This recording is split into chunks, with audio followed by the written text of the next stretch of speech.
Hola a todos, bienvenidos a Paredro, el podcast de libros, autores y demás actores del mundo literario. Mi nombre es Camilo Hoyos. Les doy la bienvenida a un capítulo con un autor que desde esta casa hemos seguido mucho y que honestamente ha servido como una especie de inspiración para la forma como queremos desde acá entender la literatura y proponerles a ustedes, la audiencia, que la reciba así. Se trata además de un autor que nos acompañó en nuestro primer capítulo y ya eso habla de cómo entonces queríamos estar con él en la inauguración de Paredro y traer su sensibilidad y su visión de mundo que desde acá tanto celebramos y que no hacemos nada distinto el día de hoy, ya que esta conversación con Ricardo Silva Romero es acerca de su última novela, El libro del duelo. El libro del duelo habla sobre Raúl Carvajal, ese padre histórico importante en la historia reciente colombiana, que durante casi 15, 20 años defendió y buscó la justicia por el asesinato de su hijo. Su hijo, también Raúl Carvajal, fue un soldado que se negó a participar en los falsos positivos, es decir, se negó a asesinar a un guerrillero que se había capturado en combate, y por esa negativa es que él mismo terminó asesinado por sus compañeros. En esta novela, por lo tanto, lo que hace Ricardo es traernos, a mi juicio, lo que son los momentos más importantes de Colombia en el siglo XXI. Es una novela que comienza con los falsos positivos y termina con una muerte de COVID, pasando por los estallidos sociales y demás momentos tan turbios y violentos que vivió este país recientemente. Este capítulo fue grabado en el restaurante Santiamén Artesano en el kilómetro 7, el Vía La Calera, lugar donde estamos, y Paredro está apoyando encuentros con autores, sobre todo para todos aquellos que vivimos de este lado de la montaña caleruna, aquí en Bogotá, en la Vía a La Calera. No olviden que el libro del duelo, así como todas las novelas de Ricardo Silva Romero, las pueden encontrar por Buscalibre, la librería online más grande de Latinoamérica, con más de 5 millones de títulos, muchos de estos que pueden llegar de un día para otro. Así es que sin mayores preámbulos les damos la bienvenida a esta conversación en Santiamén Artesano con Ricardo Silva Romero acerca del libro del duelo, en que evocamos y por supuesto pensamos en don Raúl Carvajal. Bienvenidos. Ricardo, bienvenido a Santiamén. Muchas gracias, Camilo, y muchas gracias a Genia por la hospitalidad. Estamos muy contentos, ¿no? Estamos muy contentos de hablar, yo más contento de hablar con ustedes su novela, y muy emocionado de poder estar haciendo una grabación de Paredro. También acá usted ya ha estado muchas veces. Paredro es el podcast que yo llevo, que los invito a que lo escuchen. Este capítulo va a estar, entonces muy contento de estar grabando desde aquí, desde la montaña, desde el lado de aquí del peaje, donde tantos queremos tener escritores como usted y en espacios tan bonitos como este de Genia. Vamos a hablar, Ricardo, de El libro del duelo. Me parece que no se me ocurre otra novela que describa mejor lo que es Colombia del siglo XXI. Quiero comenzar, es como la tercera vez que se lo digo hoy, y se lo voy a decir muchas más veces en lo que queda de vida. Y todo lo está rodeando a raíz de Raúl Carvajal, el padre, que durante muchos años está reclamando el asesinato. Entonces, hay mucho tema y yo quiero arrancar, Ricardo. ¿Por qué no nos cuenta cómo recuerda usted ese par de veces que vio a Raúl Carvajal en la Plaza de Bolívar hablando de su hijo? Bueno, pues sí, yo sí he estado varias veces en Paredro y siempre es muy feliz este encuentro realmente. Yo era muy consciente de él porque cuando él atravesó Colombia desde Montería hasta Bogotá y parqueó su camión, que en ese momento era un Dodge más largo, azul y rojo, lo parqueó en la Plaza de Bolívar para mostrar el cadáver de su hijo, que se lo habían devuelto además del cementerio en un episodio delirante. Se lo habían devuelto porque no habían pagado unas platas. Ese momento, esa llegada a la Plaza de Bolívar, esa imagen de él sentado y a sus pies el cadáver pues ya hecho nada, eso apareció en los periódicos y apareció en las revistas en crónicas muy buenas ahí sobre ese momento. También apareció en los noticieros, en todas partes. Y desde ahí a mí me pareció impresionante su figura. Era un tipo particularmente digno, articulado, ingenioso, también pues exasperado, iracundo, pero ya había en ese acto, en esa llegada a la Plaza Bolívar, también un personaje que me impresionó, creado por él mismo, con unas ropas, una pinta, con una actitud. Me impresionó como esa claridad, esa comprensión de que como en Colombia, que es un desangre, hay tantas noticias de la violencia todos los días y desde tantos ángulos, entonces la gente ni se entera, la justicia ni se entera, el Estado ni se entera. Como eso pasa en Colombia, yo creo que él comprendió muy pronto que había que volverse un personaje y narrarse y hacer puestas en escena. Y ese primer momento en la Plaza Bolívar a mí me impresionó mucho, me lo dejó a él muy claro. De tal modo que cuando lo vi, el par de veces que lo vi, en la esquina de la Jiménez con Séptima, ya con el nuevo camión, eso es un hack blanco más bien pequeño, en el que ya había hecho un montaje muy pensado, es decir, él llegaba todos los días a las 8:30 de la mañana a esa esquina y colgaba una cuerda de ropas desde un semáforo hasta un poste, y ahí iba sumando las fotos de su viaje y de la historia de su hijo. Es decir, ahí fue que lo vi y él ya tenía clarísimo todo, cómo lo contaba, cómo lo decía, y lo que yo hice ese par de veces fue escucharle la historia, que en pocas palabras es la historia de un hijo soldado que se llamaba como él, además, Raúl Carvajal, que le decían el mono, y que era un hombre absolutamente orgulloso de hacer parte del Ejército Nacional, y que un día llama a la casa a decirle a su familia: mire, me están diciendo que mate a un par de muchachos y los haga pasar por caídos en combate, y yo me niego a hacerlo. Y 8 días después la siguiente llamada es que lo acaban de matar a él, y empieza la historia de Raúl Carvajal, de don Raúl, el padre. Ricardo, en esta idea, usted lo acaba de decir, hay algo muy claro y en cómo el padre se vuelve un narrador. Sí. Y eso es clarísimo, usted lo pone, don Raúl era en principio, perdón que les estoy dando la espalda, don Raúl era un acarreador, y la novela es bastante clara cómo Raúl pasa de ser un acarreador a ser un narrador. Totalmente. ¿Cierto? Y en la página 99 dice: pero estaba empezando a sospechar que solo se daba la justicia si se contaba la historia. Sí. Es un padre que también busca la venganza a través de contar lo que ocurrió. Sí, sí. Pues él se da cuenta desde el principio, es decir, cuando les dan la noticia de que han asesinado al hijo, y aparte se las dan siempre de manera diferente.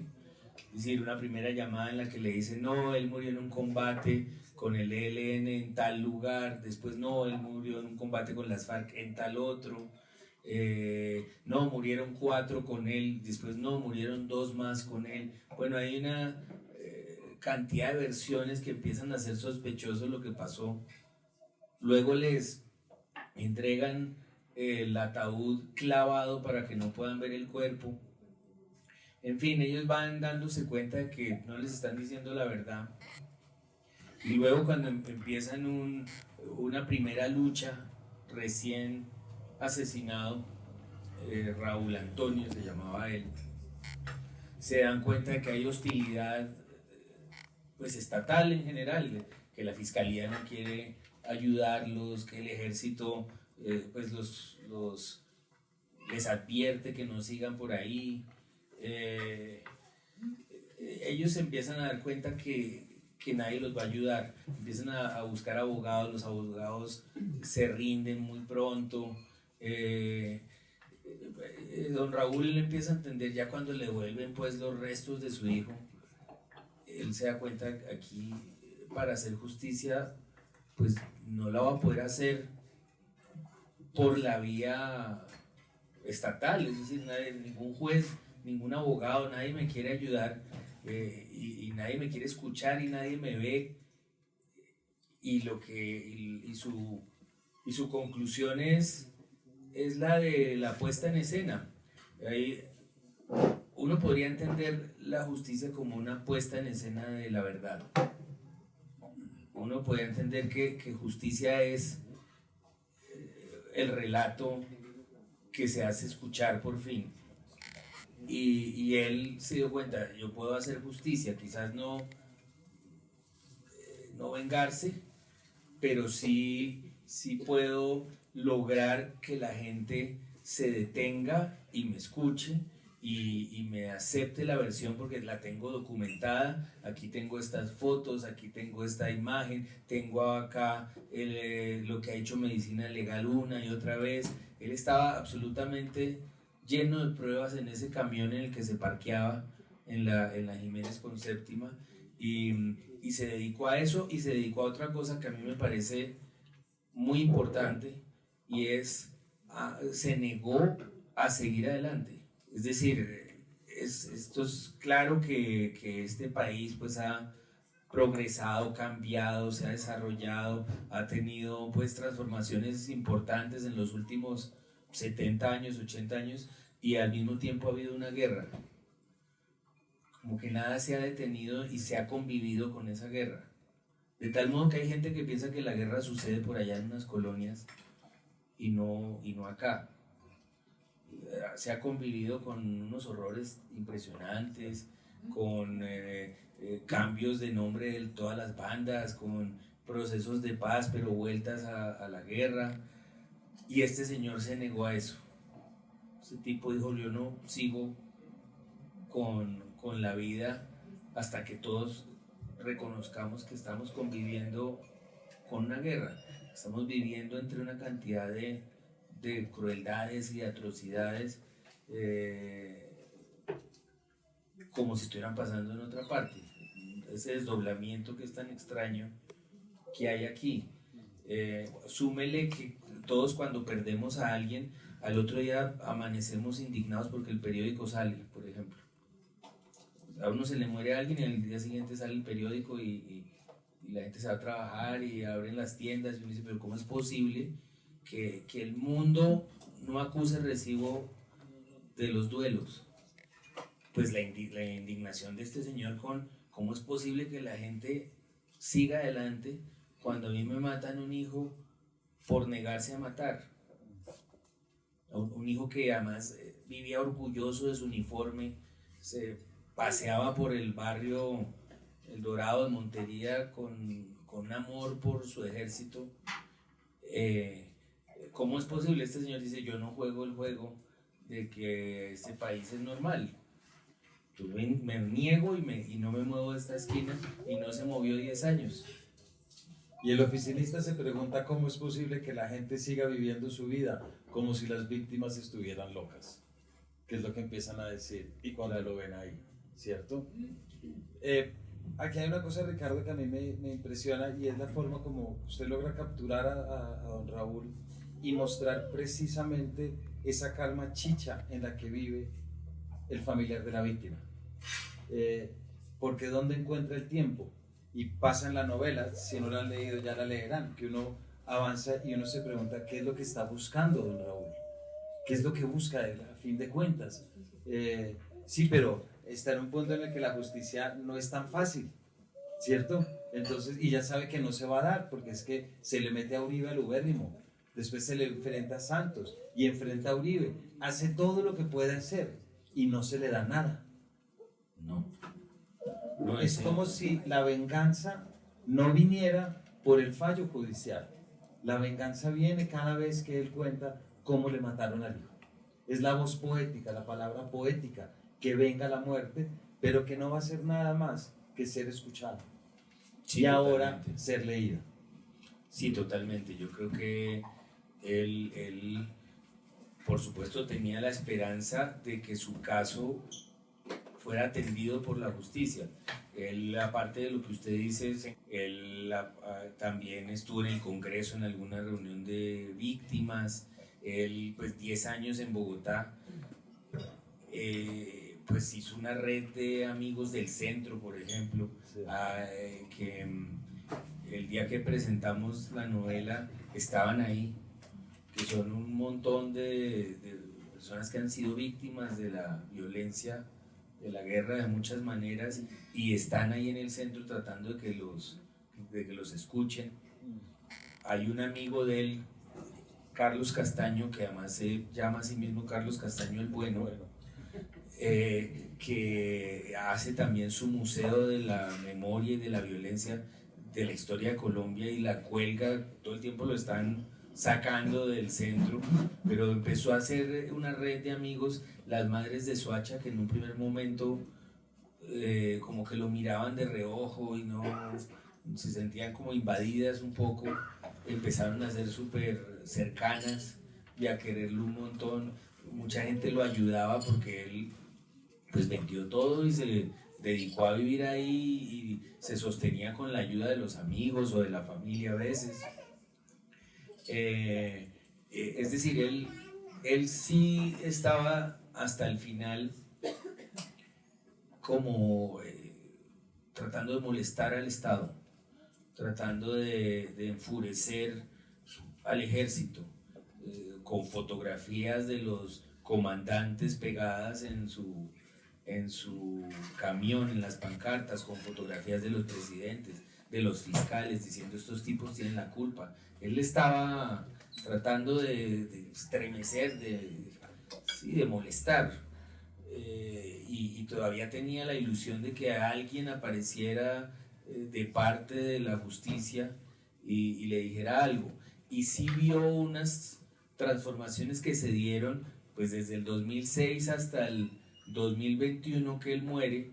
Hay un montón de cosas que pasaron, entre otras que hubo un proceso de paz, que hubo unos acuerdos, que esos acuerdos hay gente que los detesta, hay gente que los admira, pero mal que bien dieron la justicia especial para la paz, la JEP, pues. Y salió el número. Salió el número, los 6.402 falsos positivos. Pasó una cosa más bien dura, más bien triste, que es que cuando Santos finalmente pide perdón en la Comisión de la Verdad, don Raúl ya estaba en coma, entonces no se enteró, pero él sí vio que eso que estaban pasando cosas, que había verdades que eventualmente salían. Pero él nunca quiso que se le fuera la rabia de adentro. Él se negó a cicatrizar, digamos. Me parece claro que él también, me parece por eso su figura interesante, en un país en el que muy pronto a todo el mundo le dicen que pues esto es violento, que a la gente aquí la pueden matar por lo que piensa, o por el lugar en el que se para, o por la tierra a la que llega, por unas razones que en última son porque sí, que uno lo puede matar porque sí. Pues él se negó a jugar también ese juego. Bueno, es que este país es así, como le pasa a tantas víctimas que dicen, bueno, aquí le pueden matar a uno el papá en la puerta de la casa, pero hay que seguir adelante porque ¿qué más podemos hacer? Y él se negó y él dijo, no, yo voy a contar el cuento todos los días de la vida. Ahorita que usted decía, Ricardo, don Raúl fue alguien que quiso siempre permanecer con esa rabia. ¿Usted cómo manejó la rabia escribiendo esta novela? Yo creo que a mí me sirvió mucho porque, por supuesto, yo estaba muy consciente de don Raúl, seguí su caso cuando él murió en el 2021 en el COVID, y entre el COVID y el estallido social, pues yo le escribí una columna, era una figura que yo tenía muy presente, pero de ahí a lanzarse a escribir un libro tiene que ser porque hay algo personal, algo que uno es como una necesidad de alguna manera. Sí.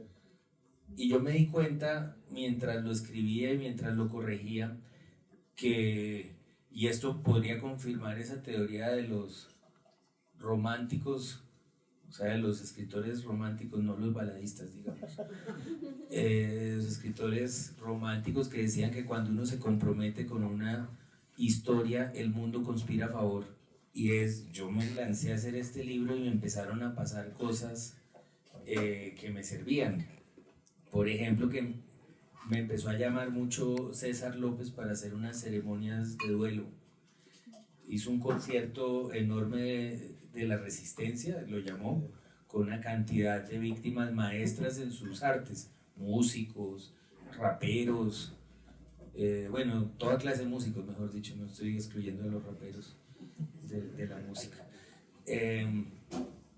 Y él me invitó a ese concierto y a mí me tocó en el camerino con dos víctimas que entre otras conocía desde hace mucho tiempo, y me empecé a dar cuenta que hablaban como la gente de mi familia, es decir, que tarde o temprano en la conversación venía la historia de cuando les mataron a alguien. Mi familia mataron a dos personas, dos hermanos de mi mamá, y yo he visto en mi familia ese corazón que no se repara jamás. Eso es irreparable, mejor dicho, eso no tiene solución. Que alguien le maten eso al papá o al hermano, esa rabia realmente puede que se contenga, puede que se alivie, puede que se rinda con agua, lo que sea, pero siempre está por ahí porque no tiene ninguna lógica, es absolutamente descabellado que a uno le maten a alguien por lo que piensa o por lo que dice. Es una cosa devastadora. Y en ese concierto que le digo, cuando llegué me sentí que yo no tenía nada que ver. Me invitaron para que leyera la columna de don Raúl, justamente. Pero cuando ya empecé a ver que todo el mundo hablaba, esa gente hablaba como en mi casa, como que siempre podía haber momentos de alegría, momentos de humor, pero tarde o temprano había un pie de página sobre el duelo y el horror de haber perdido a alguien de esa manera. Pues me di cuenta que yo estaba haciendo un libro pues personal, que era una vocación a acompañar esos duelos irreparables, que sí, irreparables, pero tienen al menos ese alivio, que es el de que alguien escuche lo que pasó. Y me di cuenta que estaba escuchando a este señor. Cuando la última vez que usted y yo hablamos fue en un evento que se llamaba Escribir para Sanar, ¿cierto? Así es. Que nos dejaron sin tiempo. Entonces, sí, nos quitaron mucho tiempo, entonces la audiencia lo va a agradecer ahorita y ustedes también, que podamos volver sobre esto, porque en ese momento usted me dijo, antes de que saliéramos me dijo, ahora que lo pienso, mi último libro tiene mucho que ver con esto de escribir para sanar. Claro. ¿Se acuerda? Yo ahí no lo había terminado, ahora ya lo entiendo y sí, definitivamente, porque usted hace lo que Raúl no alcanza a hacer. Sí. Raúl habla, Raúl es oral, usted lo vuelve escrito. Sí. Usted vuelve escrito las palabras que se las lleva el viento, las fotografías que quitó la policía y todo esto. Y a mí me parece, Ricardo, muy bonito y se lo reconozco, que es muy lindo que usted tome ese testigo y que encumbre a un narrador de la calle que habla sobre lo que es y ha sido el siglo XXI de este país. Pues eso era, como usted lo dice, está mejor dicho, pero eso era justamente lo que yo quería hacer tal cual. Pues que esa oficina que él montó ahí en la Jiménez con Séptima y esa tarea de narrador que emprendió, pues quedara en todas partes. El yerno de don Raúl, apenas el libro empezó a llegar a las librerías, lo vio en una vitrina y entonces ahí mismo llamó a la esposa, que es la hija de don Raúl, a decirle: mi suegro lo logró. Pues esto era lo que él quería. Está en todas las ciudades, en todos los lugares del país, porque además es un libro que está en supermercados, no está en lugares para unos cuantos, digamos. Sí, me pareció que ese era el sentido y como lo dijo él, me parece que está muy bien dicho. Y yo creo también ahí, si seguimos con este tema de escribir para sanar, Ricardo, que por supuesto también está el leer para sanar. Es decir, claro, hay quien escribe usted y hay quien lee yo y todos los demás, digámoslo. Pero también hay algo en esta novela que me pareció que es un proceso de... Yo creo que un país puede sanar a través de la lectura de una novela. Y yo creo que su novela pone el dedo en la llaga sobre los grandes problemas en verdad que llevamos en estos 23 años. Arranca con los falsos positivos y termina con la muerte de un padre por COVID. Es decir, ¿qué más que eso? En estallido social se habla de Dylan. Pero en eso también se toman unas historias que yo me pregunto si ya estamos en el momento para poder hablar sobre ellas. Es decir, los falsos positivos. Es decir, escribir sobre un personaje que se le planta a Uribe y le dice: es que usted mató a mi hijo. O que se le monta a Santos y le dice usted... Yo creo que esta novela no se hubiera escrito hace 10 años. No, porque hay una idea. Y no porque don Raúl no se había muerto, paso las obviedades. Sí, claro. No, le entiendo. Esta clase de libro. Y es súper interesante ese tema porque hay un instinto, quizás del mundo de la literatura, que es el de que puede ser menos literario hablar de algo que está pasando ahora. Por un lado eso. O que afea un texto literario algún personaje de nuestra política prosaica, digamos. Ese instinto, pues es, a mi modo de ver, válido, pero no es necesario. Es decir, a mí me gustan mucho las películas gringas de los 70. En las películas gringas de los 70 uno de pronto ve que todos están renegando de Nixon y Nixon está de presidente y uno jamás tiene la sensación de que allí hay un afeamiento, un error, sí, algo que lo empobrece. Hablar de Nixon no empobrece esas películas, sino que lo despierta a uno como espectador. Supongo que el efecto en los 70 sería todavía más interesante. Y a mí me empezó a pasar eso, como me empezó a dar menos temor hablar de lo que estaba pasando, de personajes reales de la política dentro de la ficción, cuando escribí una novela que se llama Autogol, que es una novela sobre el asesinato de Andrés Escobar. Ahí me empezó a parecer que uno podía hablar de los políticos, de los comentaristas deportivos, de un montón de gente real sin renunciar a la ficción, a las herramientas de la ficción, a los alcances de la ficción. Me pareció que no pasaba nada. Luego hice la historia de mi familia, que se llama Historia Oficial del Amor, que ahí sí pues todos se llaman como se llaman y pasa en el país en el que pasa. Luego en Cómo perderlo todo, que es la novela que sigue a esa que usted presentó, pues todos están discutiendo realmente el plebiscito del año 2016 y están renegando de Trump o aplaudiendo a Trump otros. Y creo que no empobrece lo literario, no es menos bello, ni es menos ambiguo, ni es más periodismo, no es menos literario, mejor dicho. Y de tal manera que a mí me parece que sí se puede hacer esto, una novela de un tipo que se mete al ubérrimo y y no pasa nada antiliterario ni termina uno pareciendo pues una telenovela. Y la escena es alucinante. Es alucinante. No sé y si es verdad. recuerdan, Raúl Carvajal se mete a la finca del ubérrimo y se mete cuando no hay nadie. Y el narrador dice, ¿dónde están? Y por el propio Raúl, yo me acordé de continuidad de los parques. Los perros no debían ladrar y no ladraron. Claro. La puerta debe estar desocupada y estaba desocupada. Y dije, esto parece un mecanismo literario, un recurso literario, para de repente decir que aquel que va a buscar la justicia se le abren las puertas. No, eso no pasa en este país. No, es al contrario. No, porque además él lo hizo, se metió en bicicleta, llegó hasta allá, empezó a ver por allá una sombra en la distancia y resultó que era el propio Uribe, que era presidente en su segundo periodo. O sea, en la cumbre de su popularidad, pero no lo rodeaba, si no estoy mal, era un caballo lo que tenía cerca. Y entonces lo que es interesante es ese encuentro. Luego, por supuesto, aparecen los escoltas aterrados de que haya llegado alguien tan lejos. Pero sí, es una escena real, contada con las herramientas de la ficción.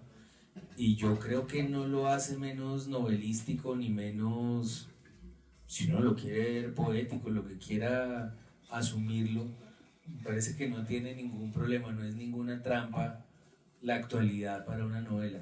¿Y cómo le fue tomando a Uribe como personaje y metiéndolo en una novela? Pues era un reto grande porque yo pues soy en mi vida diurna realmente, o mi vida laboral, pues soy realmente columnista de prensa y pues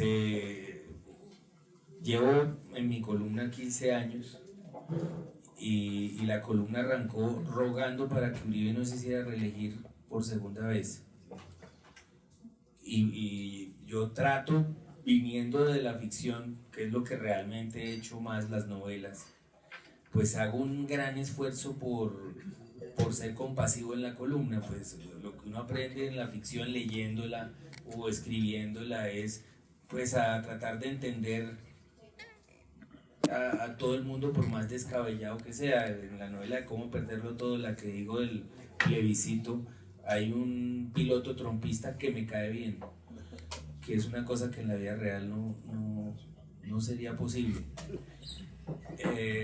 O hay uribistas simpáticos, que es un acto de compasión enorme que solo se da en lo literario. Entonces, de lo literario, a la hora de escribir la columna, yo trato de ser compasivo cuando soy duro o crítico con alguien de la política que haya sido el tema de la semana. Hago esfuerzos.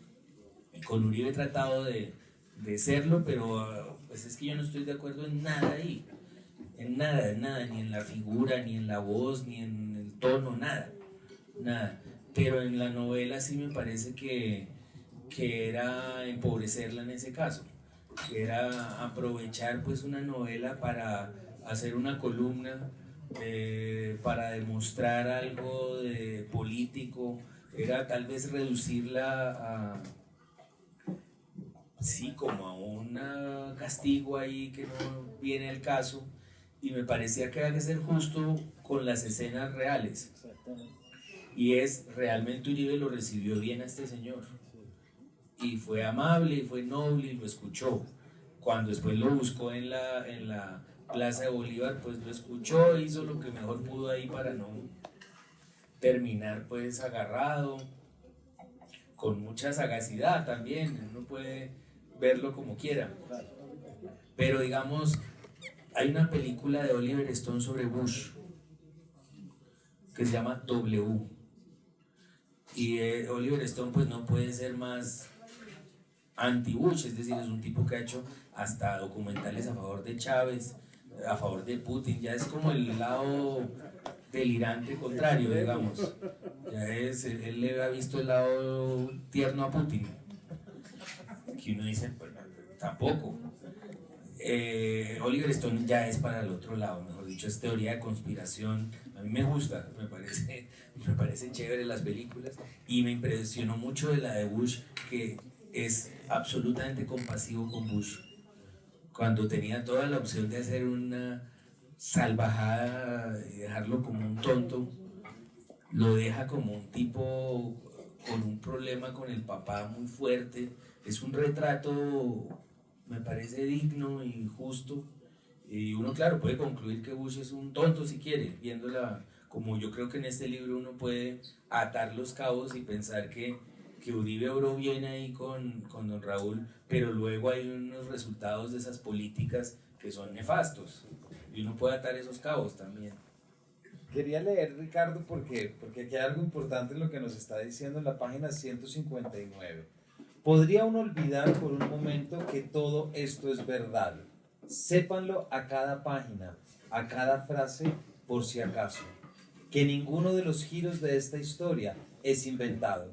Es engañoso a ratos porque no es solo una vida con una rutina que se asemeja a una condena, sino que es también, sobre todo, una trama. Pero después de todo, así fue. Está en los expedientes, en los noticieros, en las crónicas de la prensa, en las instalaciones artísticas, en los testimonios de los involucrados. Se encuentran los audios que me ha estado enviando la familia Carvajal Londoño. Y sin embargo, a punto de llegar al final de nuestro segundo acto, consciente de lo mucho que nos cuesta a todos creer que la vida es igual que los dramas y tan descabellada como las películas, me veo en la obligación de recordar que don Raúl Carvajal estuvo siempre en esa esquina. Yo lo vi un par de veces, yo lo oí. Pero esto lo dice desde una novela. Sí. ¿Verdad? Sí.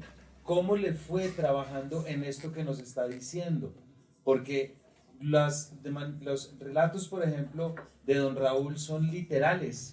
Lo que le dice don Raúl acá, le dice, ojalá usted supiera lo que es que uno le maten a un hijo por bueno, para que usted vea cómo se siente. Usted coge las palabras literales de don Raúl, y estoy seguro que hay muchas palabras que usted usa de don Raúl porque se las contó la hija, porque se lo contó mucho, la esposa y todos. Pero esto no es una caracterización, esto es sus propias palabras.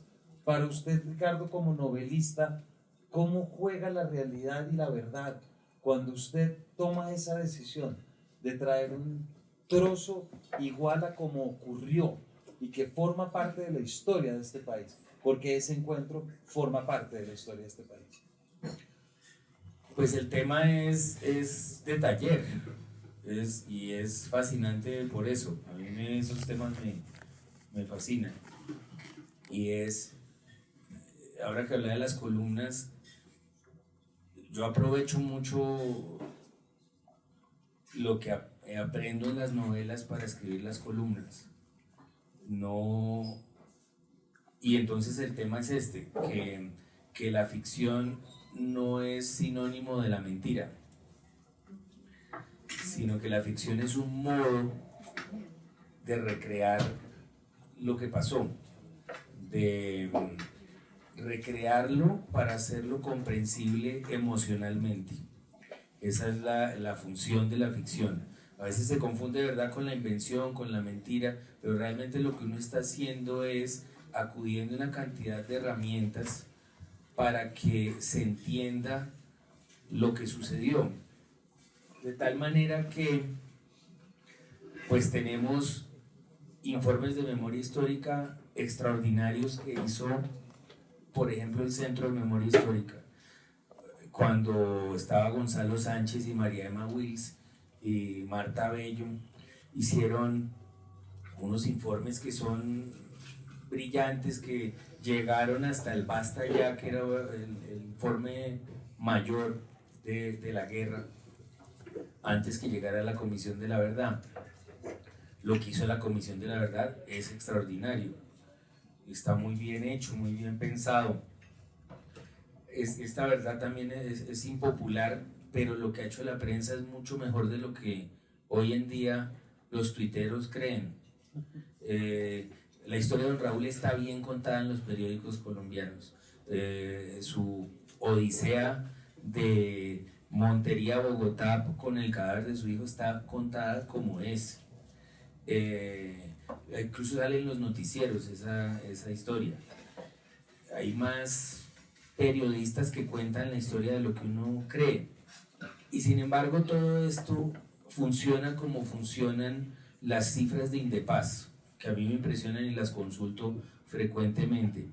Y es que este año hay 86 masacres, o 32 firmantes de paz asesinados, tantos líderes sociales asesinados, que uno lo ve y por supuesto se estremece, se derrumba, y creo que a todos nos pasa igual, es escalofriante las cifras, pero es imposible con esas cifras comprender emocionalmente el asunto, o es imposible con los artículos de prensa ver que cuando mataron al Mono Carvajal quedaron unos armarios con toda su ropa, por ejemplo, o ver la taza de café que dejó antes de que lo mataran. Hay una cantidad de detalles que son los detalles que aprovecha la ficción, de gestos, de muletillas, de rasgos, de esquinas descubiertas, imágenes descubiertas, que son el dominio de la ficción, que son la lengua de la ficción, de tal manera que uno en una novela llora y se le revuelve el estómago y entiende con fortuna, entiende del todo, entiende en el estómago las 4 dimensiones y la gravedad del asunto. Yo no creo que había otra manera de hacerlo para que funcionara así. Creo que un artículo hubiera sido muy efectivo para que uno dijera, o la columna que hice, por ejemplo, para que uno dijera, esto es un horror. Pero yo creo que una novela sí lo deja a uno devastado, sí lo deja a uno sin palabras, y creo que así debe ser. Y hay un tema ahí, Ricardo, que la novela, y usted lo está diciendo, que la novela también es esa máquina que humaniza, y humanizar exacto. Dar la cifra y todo. A mí me pasó en esa humanización que usted hace de don Raúl, en el que hay un pedazo en el que uno dice, don Raúl es un muy buen padre, sí, pero ¿cuánto está rayando con la locura? ¿Cuánto puede empezar a rayar con la obsesión y con el delirio? Porque este es un padre que abandona, bien abandonada, me explico, no abandono del hogar, pero dice, yo me tengo que ir de acá porque es que yo arranco a buscar esto y no los voy a volver a ver y los dejo acá y parte y se olvida, y es esto que estábamos hablando. Me pregunto si en algún momento a usted se le pudo ocurrir eso, que de pronto también esta tenacidad y esta fijación en encontrar no sea también un rasgo de ser una víctima de un país que convierte a un padre en el evangelista de su hijo. Es que yo creo que aquí hay que hacer como, es decir, si uno pudiera tener tanques de agua terapéutica, habría que regarnos a todos. Es que yo creo que esto es un delirio y es un horror y es una locura, y yo creo que nos ha hecho falta una cultura de la terapia. Hemos tenido clarísimamente una cultura de la aniquilación y una de la paz. Es decir, aquí hay una cultura de la paz que se ha ido armando en 80 años, de gente que ha hecho acuerdos, de gente que ha protestado contra la guerra, de gente que ha denunciado la guerra, que la ha estudiado. Bueno, eso existe, pero falta la de la terapia. Y entonces creo que va por ahí. Yo pues reuní una cantidad de testimonios de gente que convivió con él en Bogotá, sus amigos, también de su familia, y sí ahí había un vaivén de la lucidez al delirio, de la paranoia, incluso comprensible, porque todos sabemos que los paranoicos en Colombia tienen toda la razón. Pero sí, había momentos en los que, pues imagínense, él viviendo todos 10 años el mismo día. La novela está construida sobre 2 ejes. Uno, un día en su vida, y el otro eje es su lucha desde el 2006 hasta el 2021. Pero ese vivir el mismo día siempre con esa persistencia, con esa terquedad, pues claro, hay un momento en que es delirante, parece delirante, la propia familia trataba de llamarlo y él se negaba a escucharlos, de pronto aparecía. Hay algo de consistencia que tiende a bordear la locura. A mí me gustan esos personajes que asumen la cuestión consistente, que se niegan a transar, que se la juegan toda por su causa. Y claro, eso, la consistencia corre ese riesgo de a veces perderse en sí mismo, en sí misma la persona, pues. Y si a usted no lo quieren oír, pues le toca meterse con la Ford, perdón, le toca meterse con el camión a la Plaza de Bolívar y poner el cadáver de su hijo en el techo. Pues sí, porque además pues esto sí es un poco un manicomio, este país. Entonces hay que portarse también a la altura y hay que despertar, hay que ser ingenioso, hay que inventarse cosas, esto no es normal, entonces hay que ser particularmente inventivo, particularmente osado, jugársela toda todo el tiempo a ver si vamos a lo que digo, a esa cultura del duelo y de la terapia y de reconocer que estamos partidos, que fue lo que este señor hizo y que es tan valioso. Es que yo soy un papá que me mataron a mi hijo y yo no quiero seguir viviendo.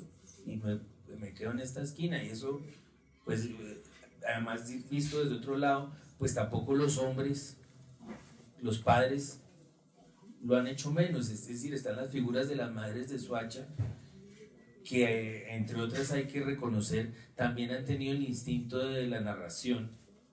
Conozco a Luz Marina Bernal, que es muy visible entre ellas, y he visto su monólogo. Ella tiene un monólogo con los objetos de su hijo, que además era un muchacho al que hicieron pasar por guerrillero, uno de los muchachos de Soacha, y él tenía unos problemas físicos, era imposible que fuera un tipo que no había terminado de estudiar porque tenía problemas para estudiar, es decir, un muchacho engañado con mucha vileza. Y cuando ella reconstruye eso y va sacando cada cosa de su hijo, pues es devastador y uno entiende de nuevo las dimensiones del asunto. Entonces, también verlo en un hombre, en un país tan de machos, es importante, me parece, un tipo que se niega a no sentir semejante dolor.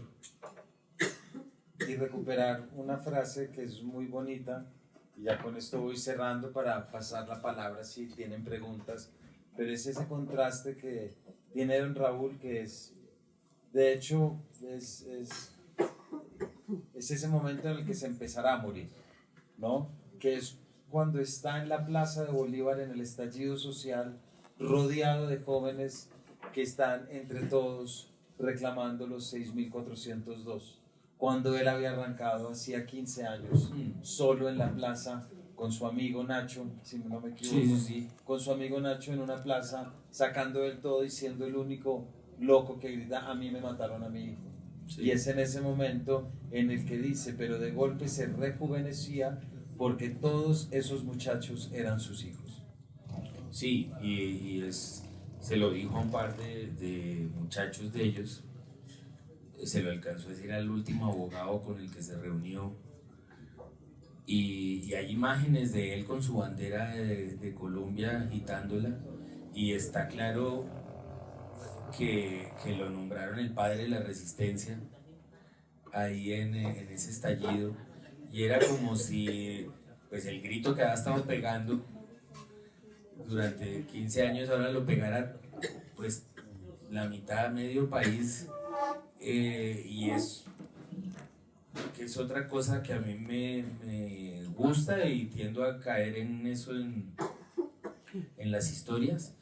A mí me gustan las escenas de reivindicación y a mí me parece que esa es su escena de reivindicación. Totalmente, sí.